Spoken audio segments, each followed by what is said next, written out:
C'est officiel, messieurs. Nouvelle recrue à Marseille. Angel Gomes a signé son contrat 3 ans avec l'Olympique de Marseille pour le milieu de terrain anglais qui était en fin de contrat à Lille. Je rappelle, cette saison émaillée de blessures qu'il a privé de beaucoup de matchs avec le LOSC, 20 apparitions cette saison. Qui c'est pas une saison blanche, mais on n'en est pas loin. On a peu de souvenirs de la saison d'Angel Gomes avec le LOSC. On a des souvenirs un peu plus lointains. Damien, qu'est-ce que tu en penses? Plus-value pour Marseille?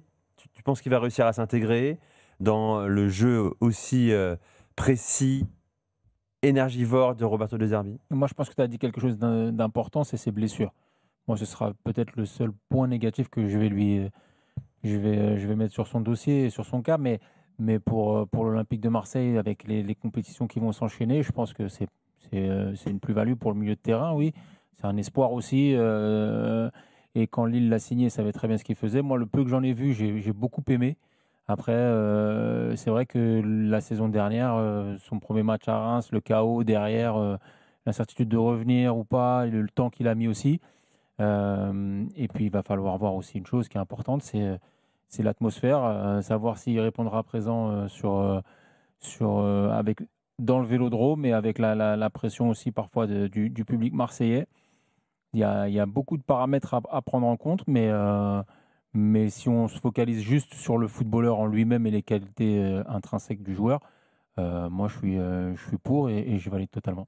Félix? Technique soyeuse, c'est un vrai joueur désolé pour le poncif, mais c'est un vrai joueur pour lequel tu payes une place pour voir. Saison compliquée, mais le problème c'est que les pépins physiques, bon, ont tendance, je suis d'accord avec Damien, à s'enchaîner, donc c'est un petit peu inquiétant, mais tombent pile avec l'espèce d'état de grâce de Lille à l'automne, où il y a le Real, l'Atlético, et donc l'éclosion de Boady et Muco.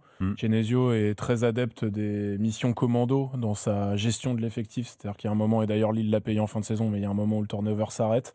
Et c'est vrai que Boady et Muco sont devenus très très très appréciés du public, parce que fiables, parce que jeunes, parce que du coin, et que, enfin, formé là, donc Genesio les a mis en avant. Il y a eu l'histoire de Ben Taleb aussi, qui est revenu au milieu de terrain. Donc en fait, Angel Gomes a perdu un temps fou et en fait était tellement devenu une valeur non sûre qu'il est petit à petit sorti de l'effectif, même s'il a fait des bouts de match, mais jamais on lui a pas trop fait confiance. Ses saisons d'avant étaient beaucoup plus convaincantes. Mais là, il doit se faire une place dans notre jeu de l'Olympique de Marseille, Ouais, qui mais est très dense. sans qui est très pression, dense. et je trouve qu'il a C'est un ce joueur de côté. complément.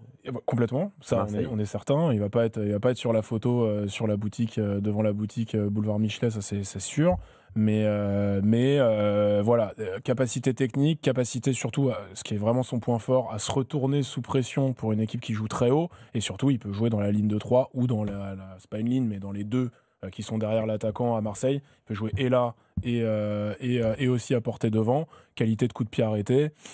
Le repli défensif, on va voir aussi. Ouais, vu le prix, franchement. Pas... Ouais, alors il a toujours été frêle. Voilà. Angel Gomes, depuis le début, fait 1m66, Angel Gomes, donc voilà.